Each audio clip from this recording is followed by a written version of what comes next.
Welcome to West USA Weekly, the podcast, your go-to source for everything real estate in Phoenix, Arizona. We're breaking down market trends, local insights, and the moves that matter most to Valley agents. Interviews, tips, and the latest from one of Arizona's top brokerages, all in one place. Let's dive in. Good morning, everyone, and welcome to our Monday morning podcast. Yeah, good morning. We are Sans Mr. Weinstein. He was talking a big game last week about how he's never missed a podcast. I know. And then he missed a podcast today. So, sometimes we put that out in the universe and that things happen, come back to us. So we're going to handle it today for him. We're going to lock it down and get it under control. Lots of fun football this weekend. Yeah, it's been Yeah, good times. A lot of upsets. Yeah. And so this morning, let me see. Oh, yeah, I've got the screen or the controls. This is, I got a lot of control over here. So I apologize. Everything shuts down. That's definitely on me. Today, we've got Todd's look at the numbers. We've got the Mortgage Minute updated by Matt Baker. And then we're going to bring on Ryan Gerdes and Claudia Ewen. Claudia Ewen is our managing broker, also our director of coaching. And then Ryan Gerdes, top team leader and producer for West USA. They're going to talk about how to have real estate conversations, which is definitely something we should be doing as much as we possibly can right now. All the things swirling around real estate, there's a lot of deals to be had coming up. So we're going to talk through that. If you have any questions or comments, email us podcast@westusa.com. We don't need to get emails saying how much better today's podcast was because Mike wasn't here. We already know that today's going to be an upgrade. Just the way it's going to be. Yeah, for sure. All right, so jumping into our announcements for this week, Tuesday, January 13th, tomorrow, 1 to 4 at the Chandler office. We got a CE class, the Firewise Water Deed Fraud in Arizona class. This Wednesday, Todd, as always, will have his remote CE classes 9 to noon. You can get that link by going to westusacalendar.com. This week, Todd's got 3 hours of agency law for you. We've got Coffee with Justin's are back. Surprise office this Thursday, the 15th. I would highly recommend you get into this class. Justin's been very much in front of what's been going on at the national level, the federal level when it comes to interest rates. So check in with him on Thursday. Again, all of these classes are open to everyone, not just surprise agents at West USA. RoomView. RoomView is a newer software to West USA. RoomView is a very efficient way of keeping your social media marketing running. We know that social media has a lot of time and effort to get those consistent posts on all the different channels, making sure that the Facebook post looks a little different than the Instagram post and etc. It's a lot of time, and it's not an option anymore. Social media marketing it's what you should be doing for your business. Yep. So RoomView kind of takes the guesswork out of it. It's a lot of AI, so it's a lot of automation. So this Thursday, the 15th at 1 o'clock, we have a virtual podcast webinar going through what can RoomView do for your marketing in 2026. So definitely something we recommend you jump on and take a look at. We've got a Wake Up Your Database 2026. Bree Kruger, Sandy Creston's teaching a class in the Scottsdale office. They're talking about converting leads. Looks like that'd be a great class for you. That's, again, this Scottsdale at 12 o'clock, the 13th. It's one of the most underused forms of lead generation. 100%. It's like it's been forgotten for some reason. It has been, for sure. All right, so fingerprinting. I want to talk about this really quickly. There's been a lot of information posted about fingerprint clearance cards.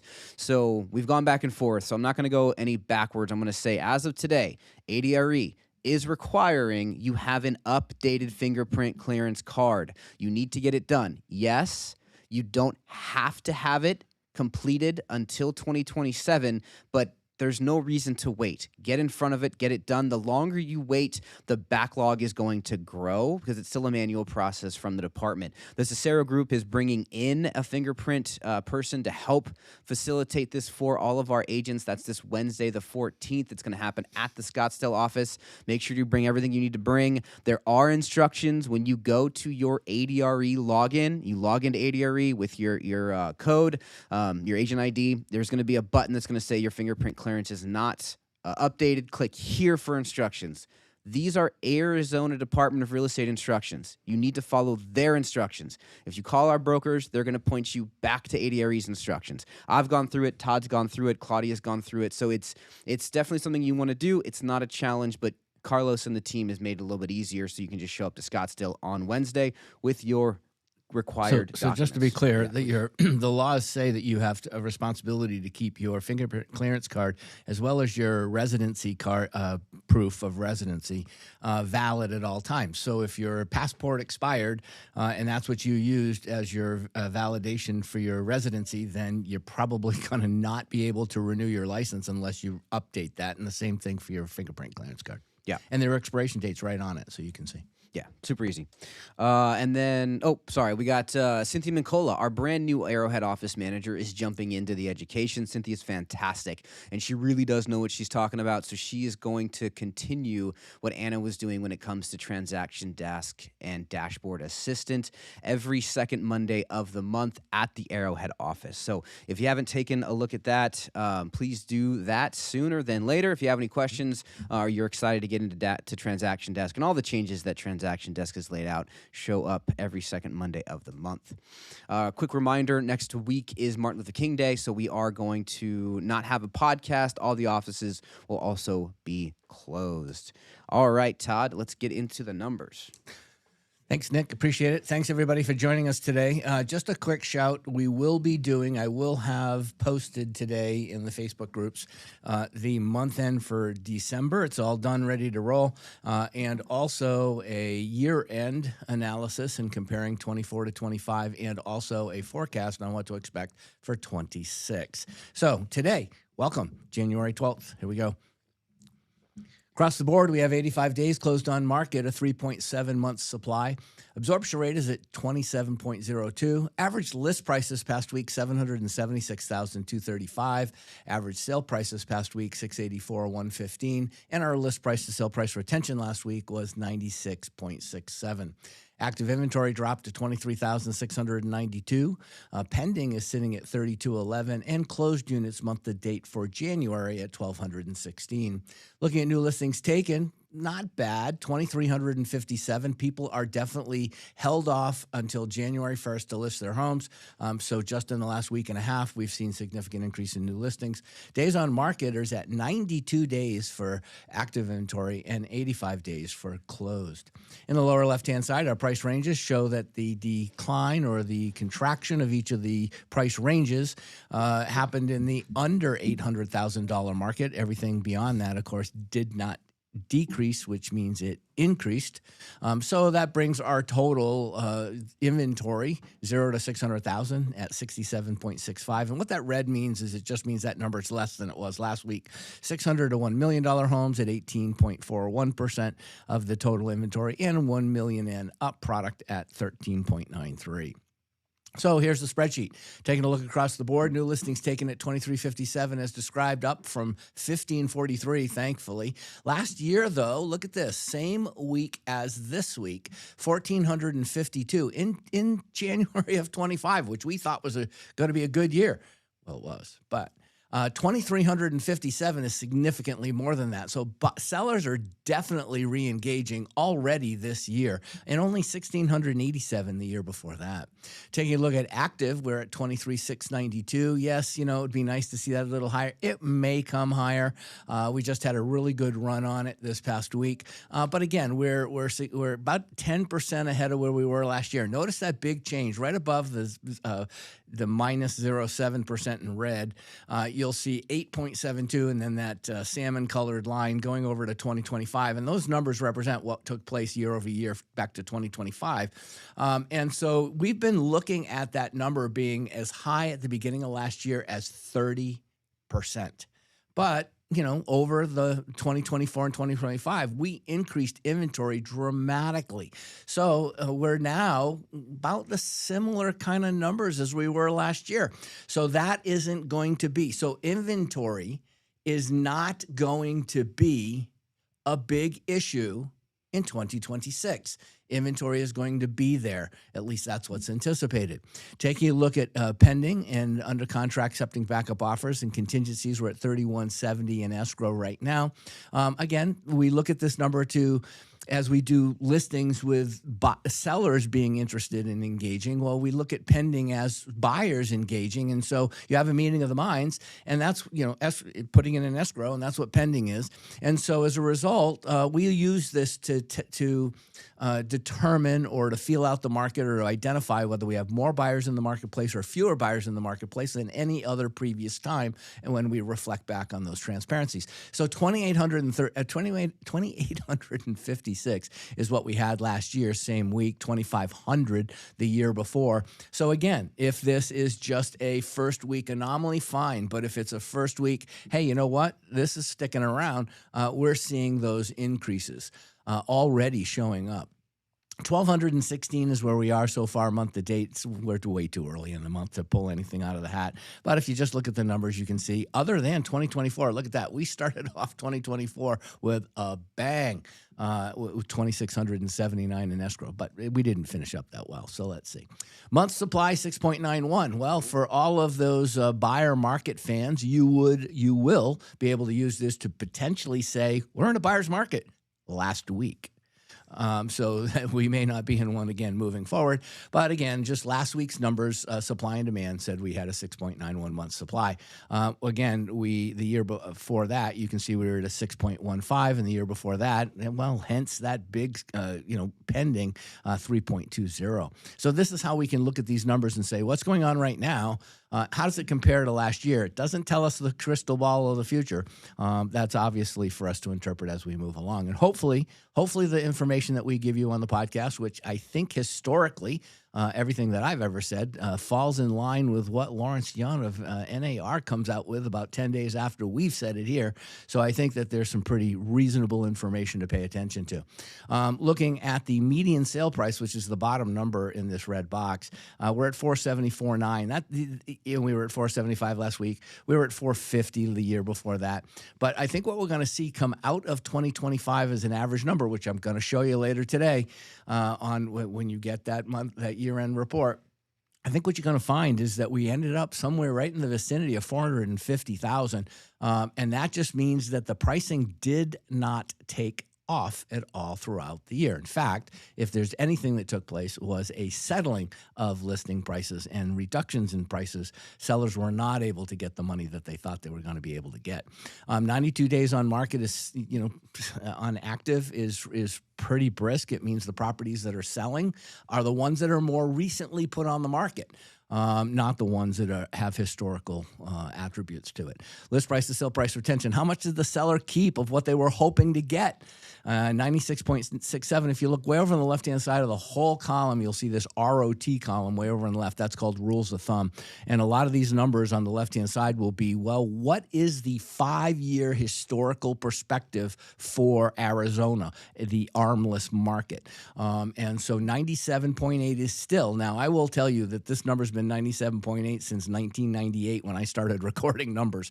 I don't just go into MLS and use MLS's numbers. These are historically that I've taken throughout the decades.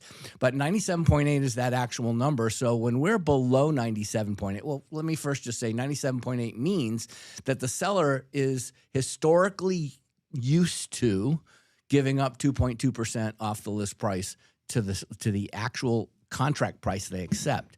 So the sellers are able to, they give away 2.2%, but the buyers basically negotiate away 2.2%. That's the historical average, 97.8. So when you look at this week's numbers at 96.67, the seller's retaining less. They got 96.67% of their list price. Now, this isn't the original list price, the price that they hoped to get. Well, this is after the dust settles and the listing agents have convinced the sellers, that maybe their house was overpriced a little bit, and the price settles. That price difference between the list price at that time and the time at which they accepted that offer.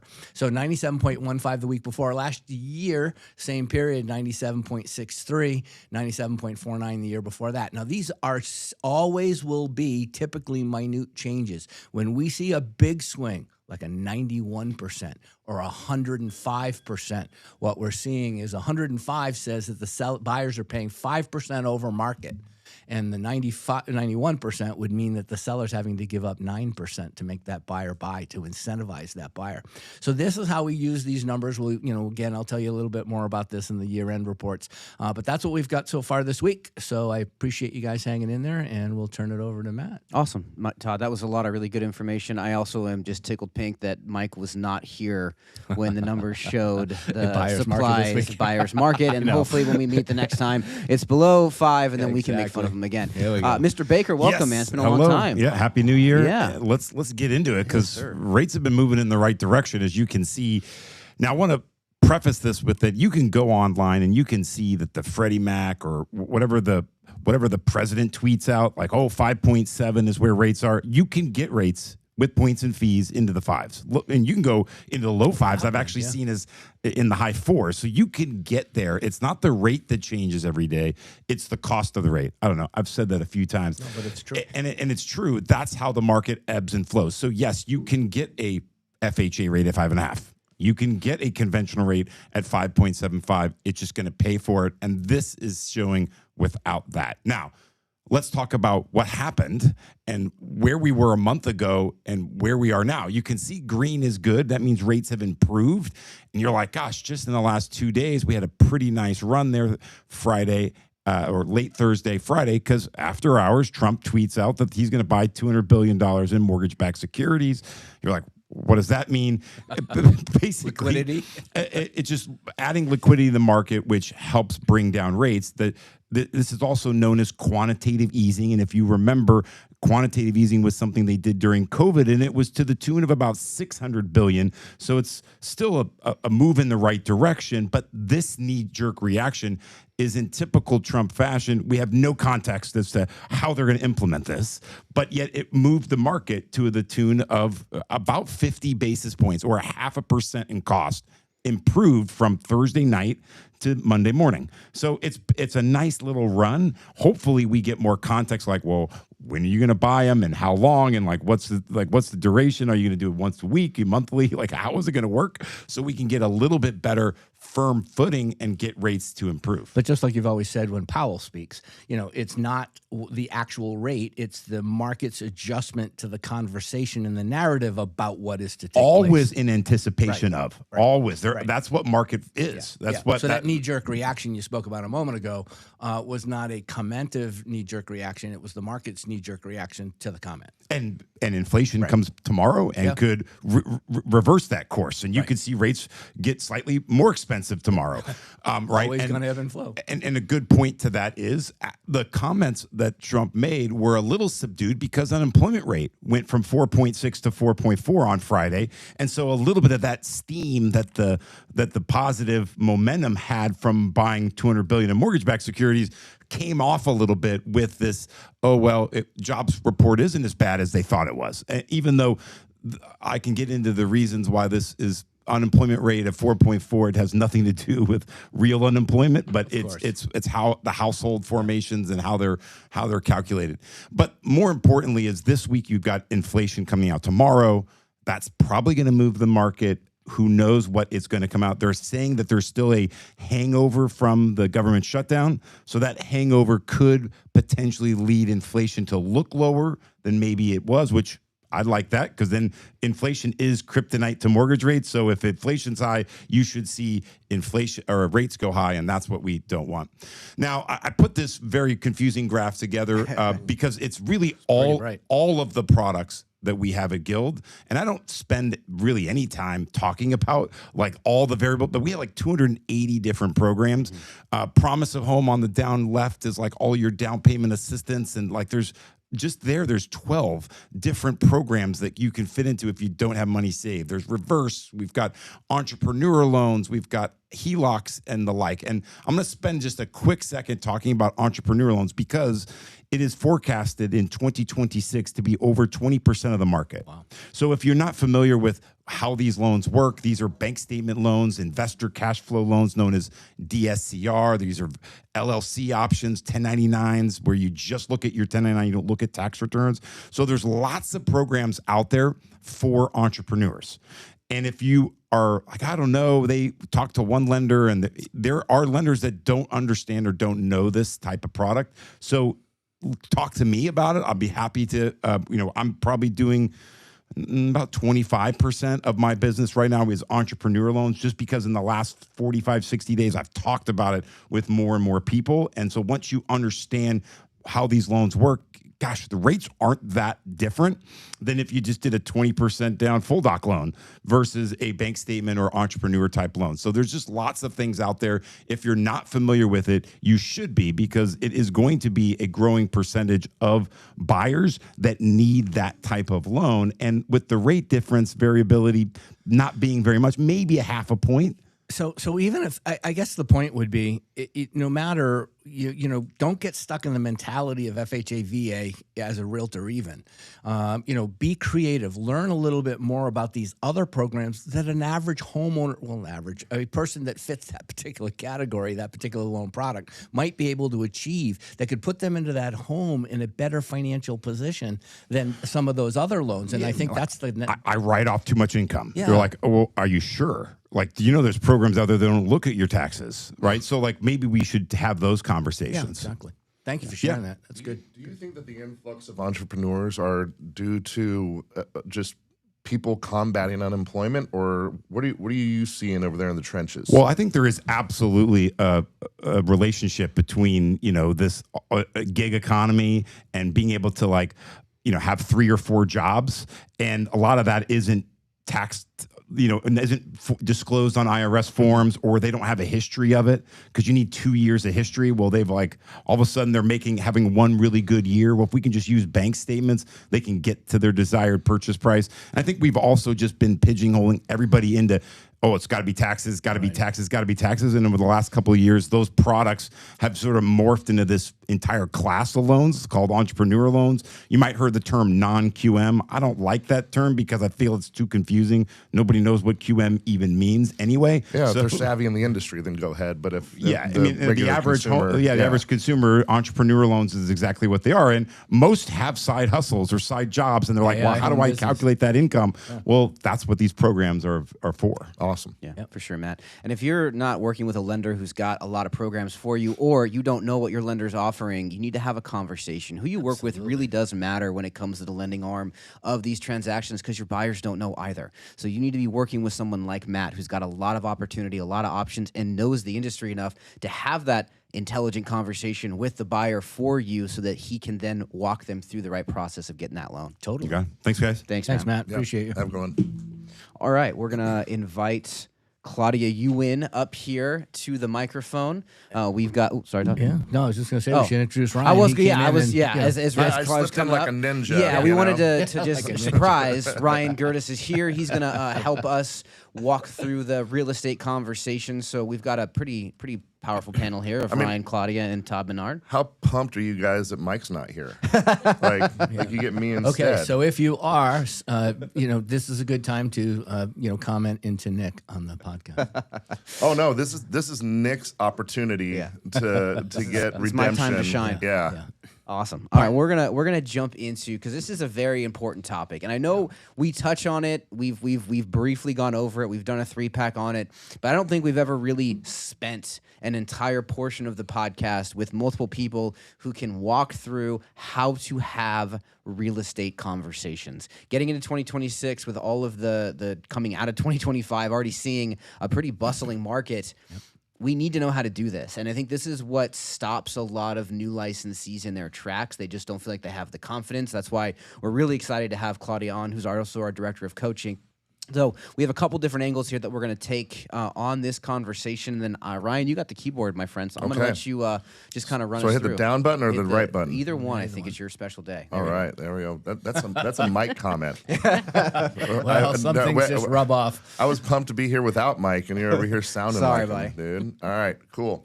Well, thanks for having me, guys. And hello to the West USA community. It's good to be here. So we're going to be talking about real estate conversations. Just to kind of kick things off, if you are that person that is just a nod your head along to your client or to whomever you're speaking to, then you're already losing. There is so much misinformation out there right now. I can't tell you, like, every single conversation I'm having lately, within the first 5 seconds, they're already just chirping whatever they saw on TikTok or whatever social media that they're queuing in on, and you have to stop it right there in its tracks. And that's probably kind of like one of the newest developments in how I'm interacting with people. Yeah. I was excited to see this number one bullet here and talk about it, because it's true. People don't want to have to talk to a salesperson, right? Right.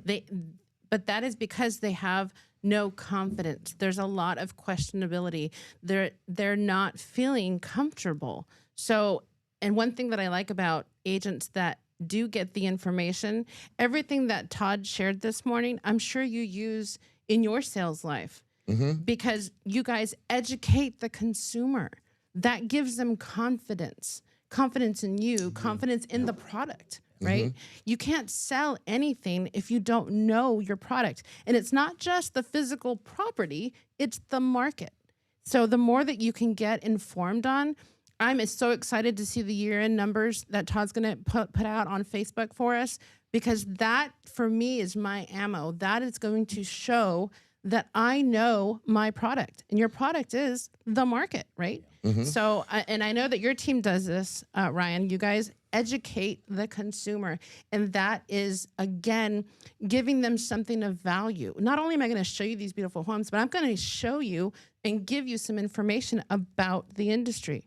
You know, you remember a decade ago, Ryan, when maybe a little longer than that, when internet really started to become the thing, and people would start doing research on the internet that was never there before. And there was that one ad on TV that had, you know, a guy and a girl talking, and he's like, well, where did you get that information? And she said, the internet. The internet. You know, and like the internet was the everything and the educator and taking over, that I don't now need to have a smart person in my life in that particular field. I can do it my own because I can go research this stuff for myself. Well, guess what AI's done?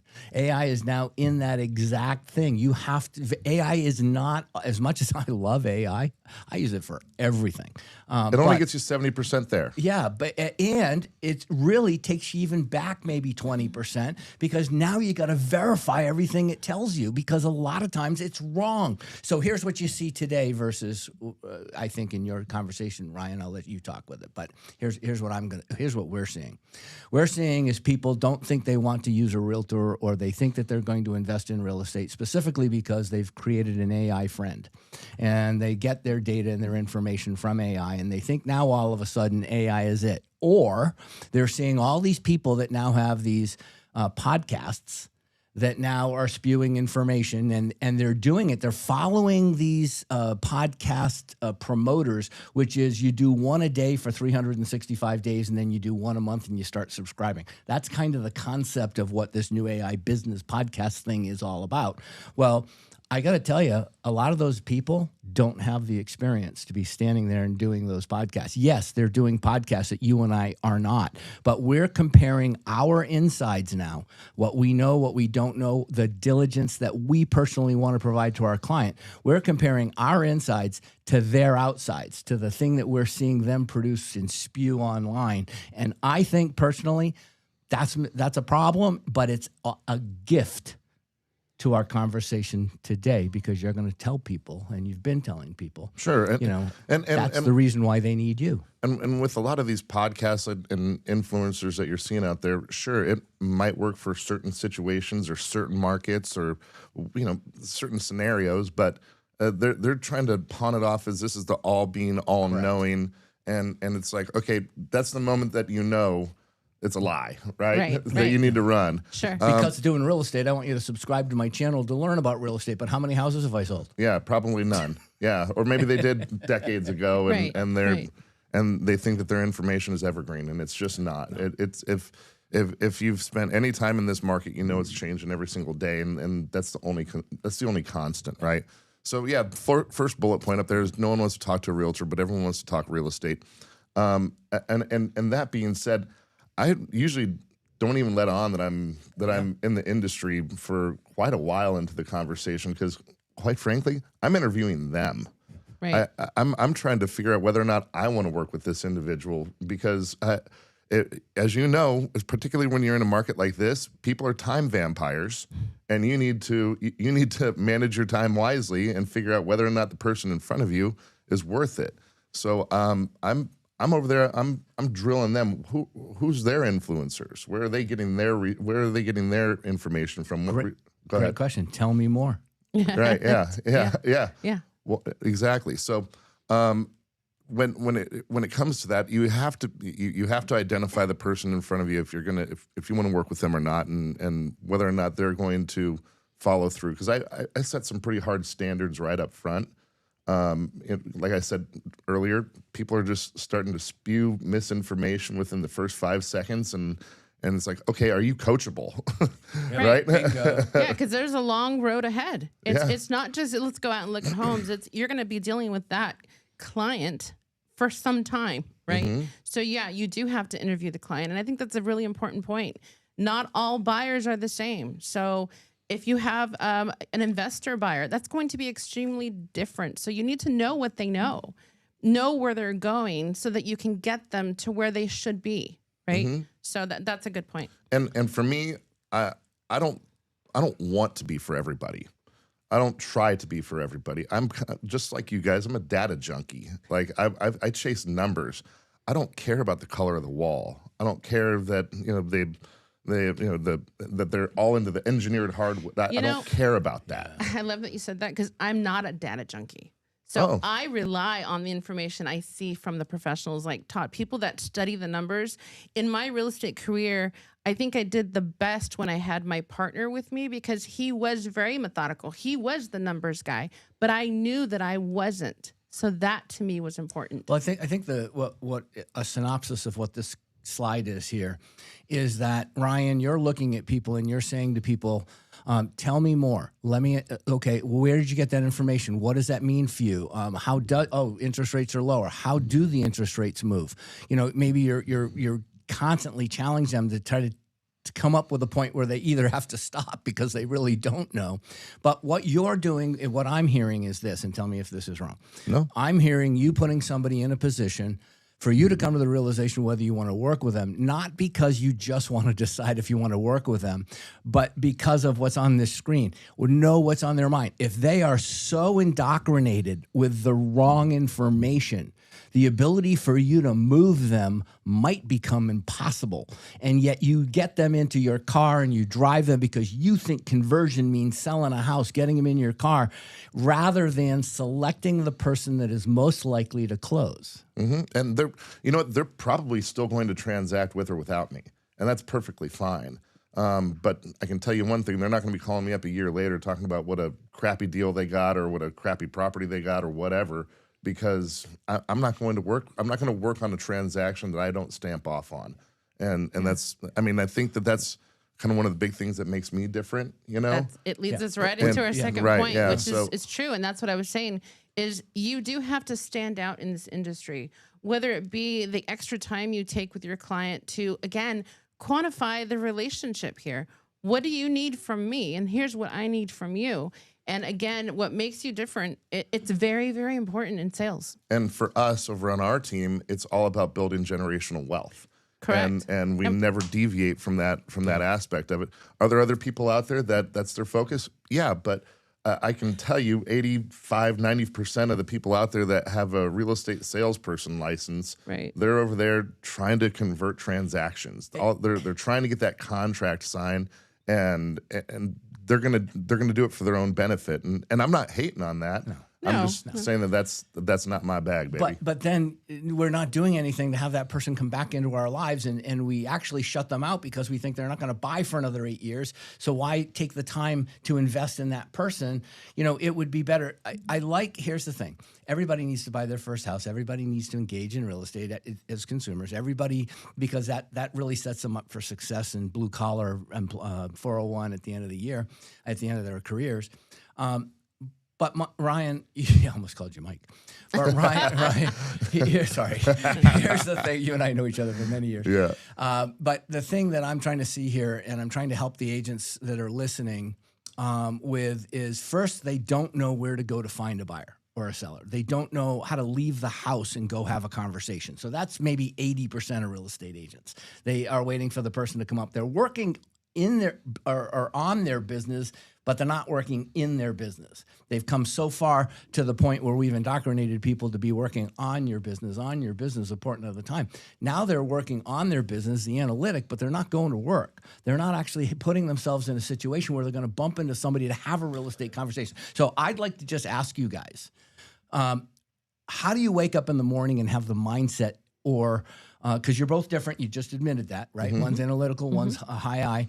The thing is, what stimulates you to go find somebody, and where would you begin going to have a real estate conversation?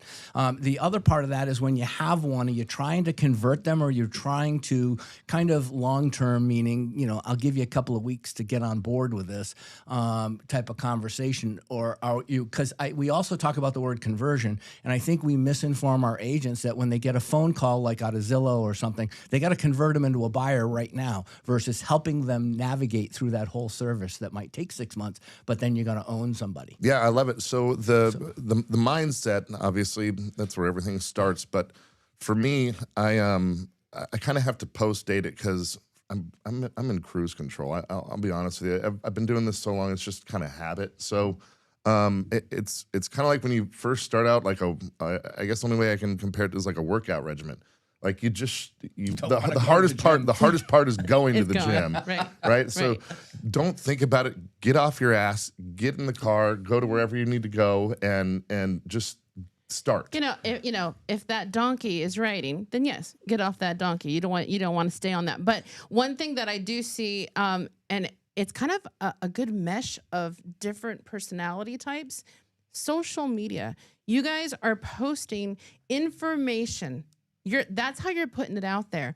That is the greatest and the best way to reach the multitudes, because you're putting it out there. It's not you're selling one particular property, perhaps, but you're selling yourself. You're selling your service. So you're putting that out there socially. So for a person like me who is a high I, it works phenomenally. And a person like you who is very data centric, it also works great, because that's the medium that's going to benefit us both. So, and if you look at a lot of the successful teams, they're out there posting, but it's also bringing you back to reality. So it doesn't even have to be real estate related. The more people can relate to you as a person, as someone who's out there hustling or getting the information, the more that they're going to want to come to you and retain that information. And hopefully you can retain that client or that contact. Because yes, the buyer, that person that calls you, it's a lead, right? That lead could take 6 months. But if they're following you, if you've hooked them with some information, then you're going to be able to convert them So eventually. you're already down to questions 5 and 6. I want to here. just jump in We're real quick. going to be all over the map As anyhow. as we talk through this slide, I would say, reminding everyone on the podcast that's listening here, the goal is real estate conversation. The way that we map this out, probably we could have done a little bit better job. I think the top bullet should be the goal is to collect data and set appointments. That's what everything under it is focused on. The reminder is you're out in the world, you're having conversations. What we're talking about is meeting someone that you've never spoken to before, maybe is following you on social media, but you've not directly talked to them or engaged with them, someone that calls you on the phone, or you walk into a coffee shop and someone starts a conversation with you, and you do the age-old adage, you don't say you're a real estate agent, they start chatting with you, you say, well, what do you do for work? They kind of talk to you about it for a couple of seconds, and then like clockwork, they're going to go, what do you do for work? Yep. Oh, I work in real estate. And then it's an immediate conversation starter because it's what I do, and I don't actively sell, and I can go out right now blindfolded and have a 45-minute conversation with whomever about real estate. I don't actively sell. So you that's on here that might be a newer licensee, someone that might not have the confidence comes by knowledge. It's having the ability to learn and grow within your industry, meeting with coaches, listening to the podcast, taking the data that's being provided to you and internalizing it. And then what we're talking about right now, before we go to the next one, is what makes you different. And again, I know this is a challenging and possibly a frustrating conversation for a newer licensee, someone whose business is not productive as they want to be. There's 44,000 active realtors in Arizona. How am I possibly going to become different from the next person? You need to find your why that you're running this business. Why are you in real estate? What is your goals? Who do you want to work with? That lets you focus on what makes you different. It's work you put in the front end of starting your business. These guys are on here. They're coming from years of experience. So after this podcast, if you're still a little spun, that's why Claudia is on the podcast. You reach out to Claudia and you have a conversation with a coach, someone that can kind of help direct that energy on how you can start to move incrementally to a place that's going to be a more productive business. And one of the things that does make you different is the grind. Yeah.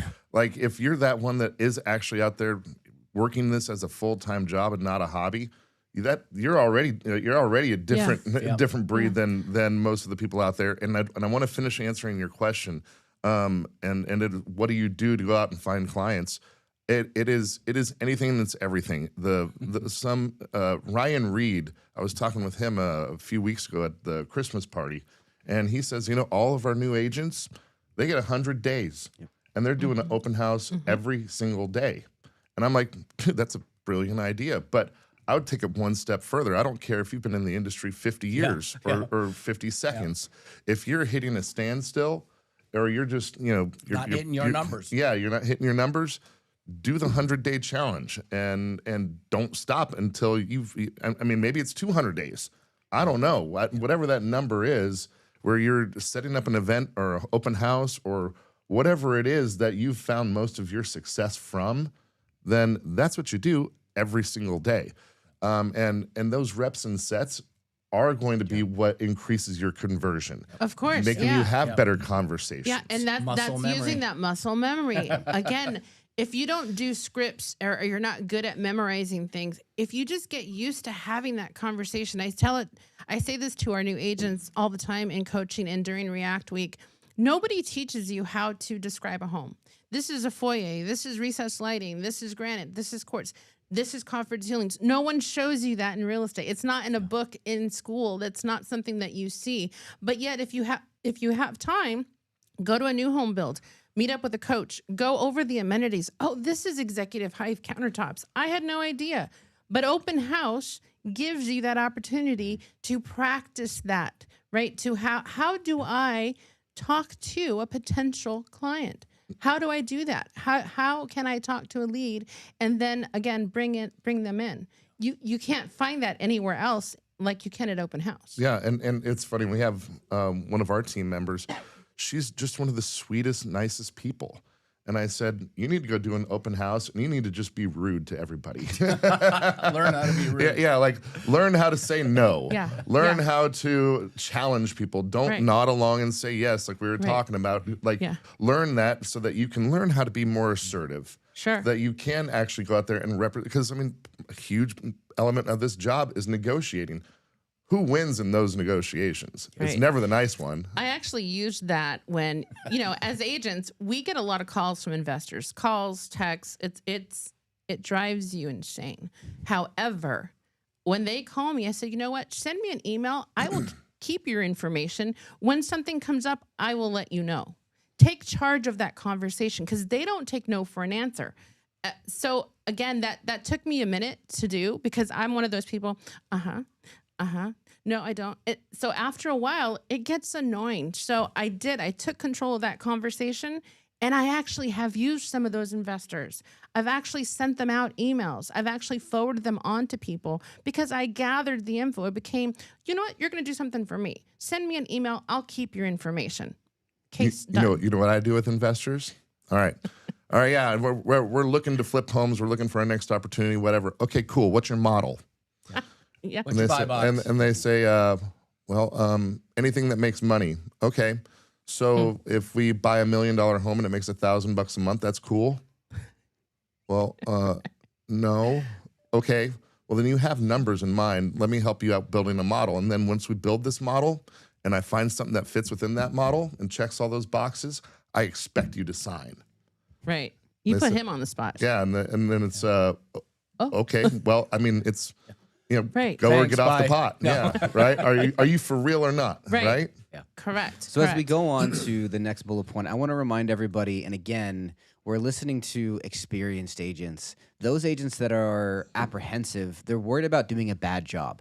I'm going to pull the curtain back and a spoiler alert a little bit. You're going to do a bad job. The first couple of conversations. We all did. No one is perfect the first stop out of the box. That agent that held 100 open houses in 100 days, he fumbled the conversations for a while. I'm sure of it. We all do. This business is great because we get to learn by doing, and it allows us to do better the next time. So be okay being brand new. Be okay being the rookie. Be okay saying the wrong thing, knowing that you're going to shake it off. You're going to stand back up. You're going to have the memory of a goldfish, and you're going to try again the next day. I love the Memory of a lasso. goldfish. Ted Lasso. Yeah, I love it. You know what's really funny here is that when those of us that have been in the business, and let's call it a decade, maybe 2 or longer, when you got in the business, your broker made you go do rentals, and you hated it.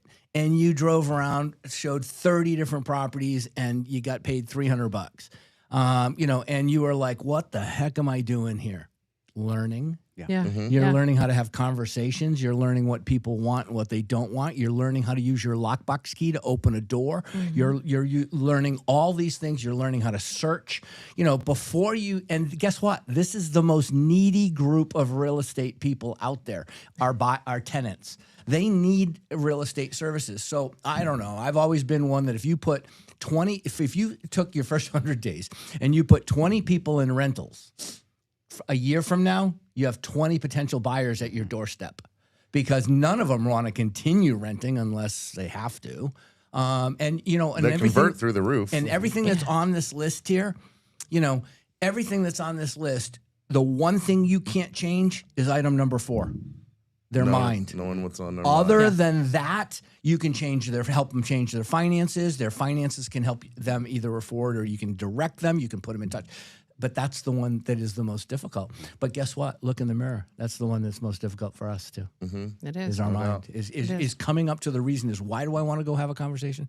Because you just might get paid. And along the way, you're definitely going to walk away with knowledge. No doubt. So what do you guys think? What are you seeing as the most common objections?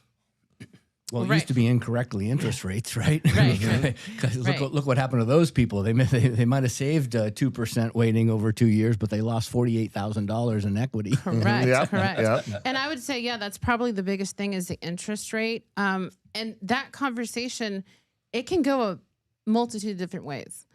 The biggest point I like to make, especially to new agents, is talk to a lender, find out what programs are out there. Because right now, if you're looking at comparables and you see that there are concessions that have been paid out, can we get those in the summer when the rates are lower? Maybe not. So it's money for your client, your buyer client now up front, or it's monthly. So where, yes, interest rates may be higher than they want to, which, by the way, they're still great rates. A 6.5, 6.7, even a 7 is a great interest rate because what we had before was just a Band-Aid. We got used to that Band-Aid. So where that interest rate may be high, but right now, guess what, Mr. and Mrs. Buyer? We can negotiate because it looks like in this area, in this market, sellers are paying more concessions. So you're going to have less money down, have more help, possibly pay for a buy down. So there's more money we can get on the table there. The negotiations are going to be different for every type of market, right? So right now, you got to deal with what we have. And I think the best example of that is new home builds right now. Oh, yeah. And so I sat down with a client of ours last week, and it was, you teed it up perfectly, Claudia. So we had 2 homes that we were looking at. Builder was offering 1% or 1 interest rate over here with a higher price, with a lower interest rate. The other one was a lower purchase price with a higher interest rate. At the end of the day, the monthly payment was going to be the same, right? But I'm sitting there and I'm like, hey, check this out, man. If you go with the one with the lower interest rate but the higher purchase price, when it comes time to putting a for sale sign out there in 5 years, you're gonna have a much different position than you are over here. And while I'm not a CPA, you should probably talk to your CPA about what type of tax advantages you have over having a higher interest rate, even when you have the same payment, because you're probably going to have more write-offs and better tax advantages. And that's huge because, again, you're the professional showing them to look around the corner, not just right in front of you. But it'll take you as a professional to say, hey, I've seen this a couple times. Let's take a look at this. This is where you're going to be in the future. Yeah, but in his point too, it didn't cost him anymore. Yeah. He said they were saying the same payment. They were saying the same payment. Keep Yeah. going, sorry. No, but Apologize. new home builders have cornered that market. Yeah. They took control of that conversation. The problem, again, if we see the problem is the monthly amount, what can we do to better that monthly amount? Is my seller going to offer 2 years HOA paid? Possibly. Is that going to make a difference in someone's monthly? Yes, it will.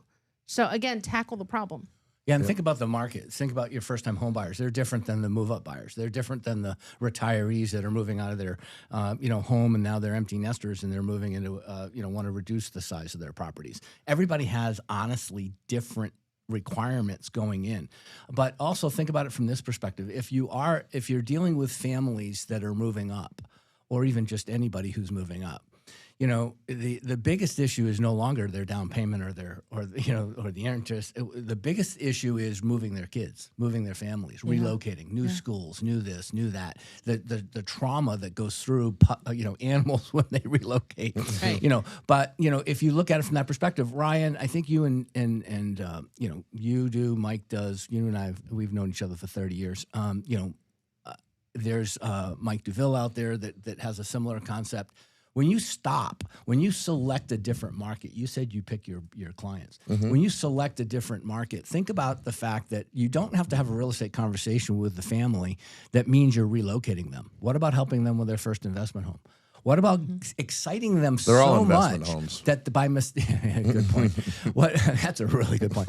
But I'm saying, potentially a rental, long-term hold potentially, and you put people into these scenarios. They don't have to relocate their families, or if they're going to refer someone to you that isn't them, it's their friend or somebody else.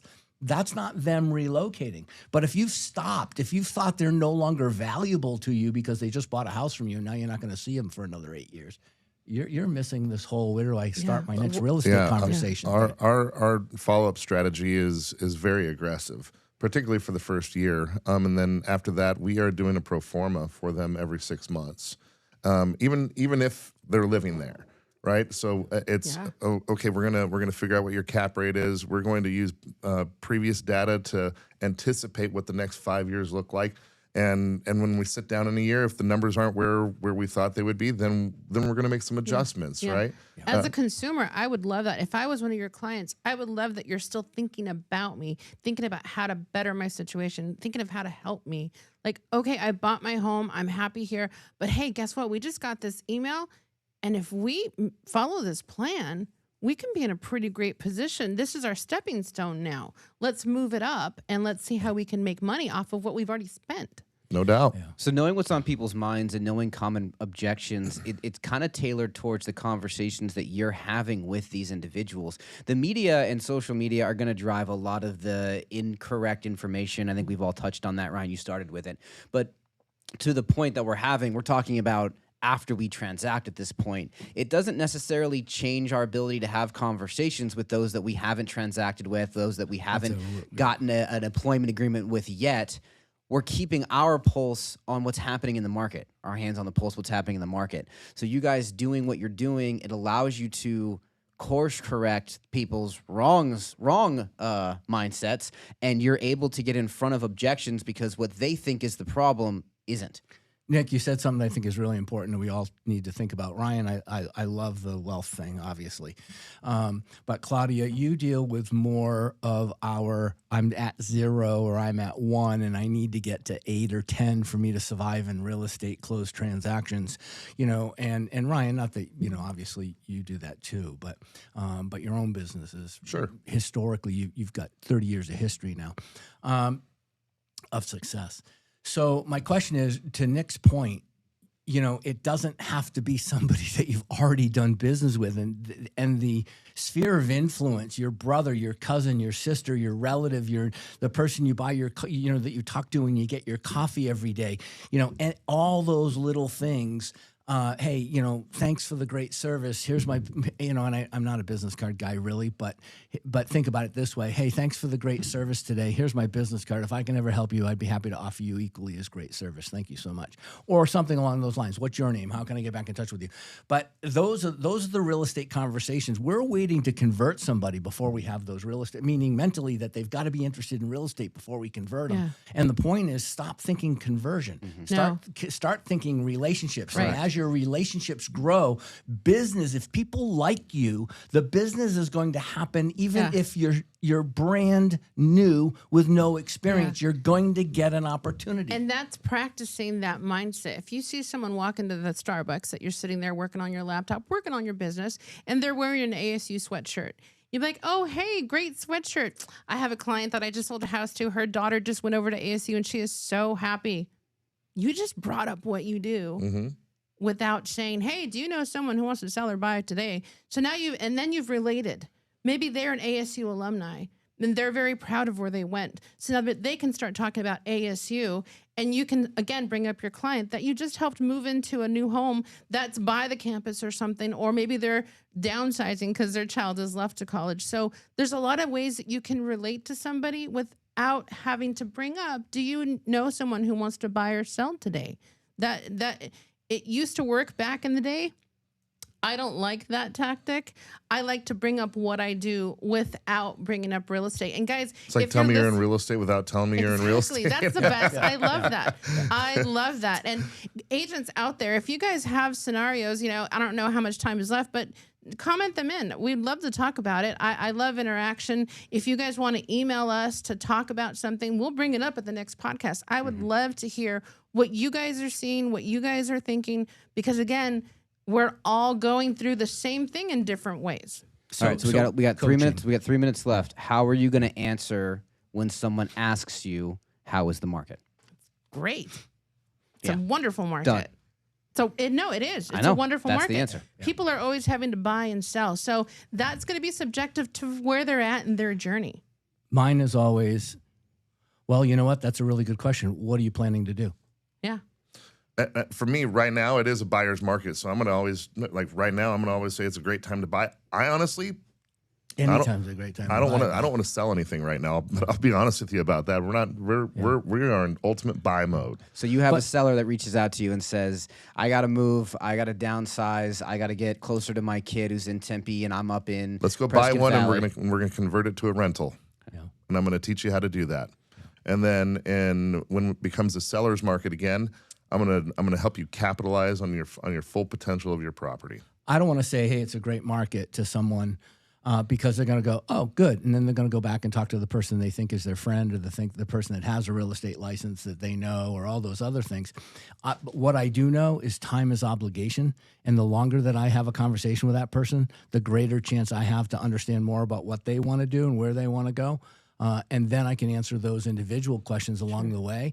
And hopefully, realize that whatever environment we're starting this conversation in is not the right environment to have a full conversation.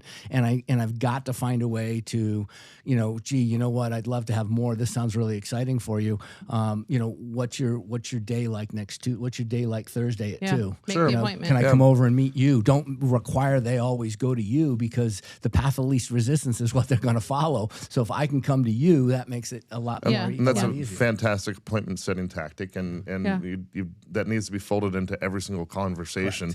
We have acronyms that we do over on our team, but at the end of the day, you can have the best conversation and relate to somebody really well, but it's all for naught if you're not setting up a follow-up appointment and putting them in CRM and having a system in order to see that relationship through. And I liked that. And you can find what works for you, but even if you say it's a great market, what are you looking to do?